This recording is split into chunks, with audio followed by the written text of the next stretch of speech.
నీకు దైవకృపలో నమ్మకం ఉందనడంలో సందేహం లేదు. కానీ అటువంటి పైపై నమ్మకం వల్ల ప్రయోజనం లేదు. దానిని ఏ విధంగానూ కృప అని అనలేము. పరిపూర్ణుడైన గురువు ఆధీనంలోకి రావడమే దైవకృప అని నేను భావిస్తాను. ఏమైనప్పటికీ నీకోసం ఆయన తన పనిని మొదలుపెట్టే విధంగా చేయడం నీ అనుగ్రహంపై ఆధారపడి ఉంది.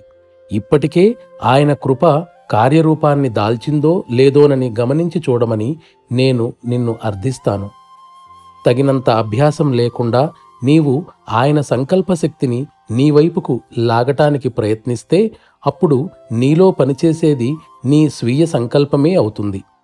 దానివల్ల నీ ఊహలు గెంతులు వేయడాన్ని, ఆలోచనలు కుప్పలు తప్పలుగా వచ్చిపడటాన్ని తప్ప మరి దేనిని నీలో పెంపొందించుకోలేవు.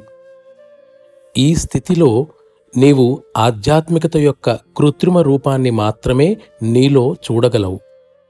నీలో ప్రశాంతత పెరుగుతున్న స్థితిని అనుభవిస్తున్నప్పుడు అది నా కృషి ఫలితమని నీవు భావిస్తున్నావని అంటున్నావు. దానికి నేనేం చెప్పగలను?